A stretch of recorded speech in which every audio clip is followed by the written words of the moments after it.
Hey, Paul here with another tip and trick for you. Today in the community we had a live event on shapes. A quick note, if you want to know more about live events, just go up here to this icon for questions and go down to Ask the Community, and then there you can go in and look under live events so you can see everything that we're doing. But in the live events we did these really cool editable shape labels. So you can come see here how there's all these fields that are ready to go. It could be title block, it could be agenda. We kind of had a nice moment where at the end people found out that this was an editable shape.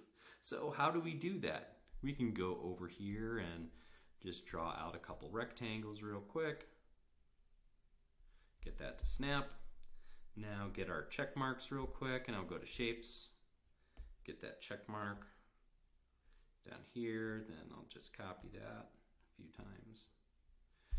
Awesome. And now I'll put in my text. Importantly, you want to make your text or placeholder different in each field so that ArcSite knows it's a unique entry.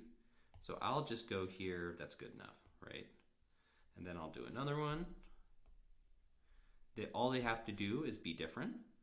They could also be the same, and that's definitely a strategy. If you wanted to be able to put in the same information in multiple places, that's definitely something you could do. But we'll see now that we have these different little tags or names, when we save it as a shape, it will identify those. So we'll go ahead and create shape. Always, it's a good idea to remember size and unit.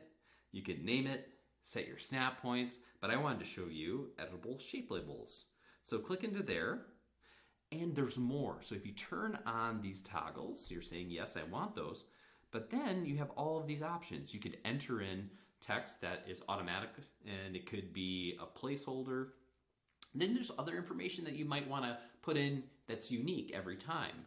And then you could just kind of leave it blank, but it would have that cue of, hey, this is something that should go here. Let's look at this one and use data field value. Now this is really cool. We can put in the client name, drawing name, project name, and have that automatically populate. So a really great tool if you're making your own title block. So the power of these editable tags are really fun. We've seen people use them to run live meetings. I did it in a class or in a title block, and we hope that they're powerful for you as well. If you have any questions, just let me know and head on to the community for more. Thanks.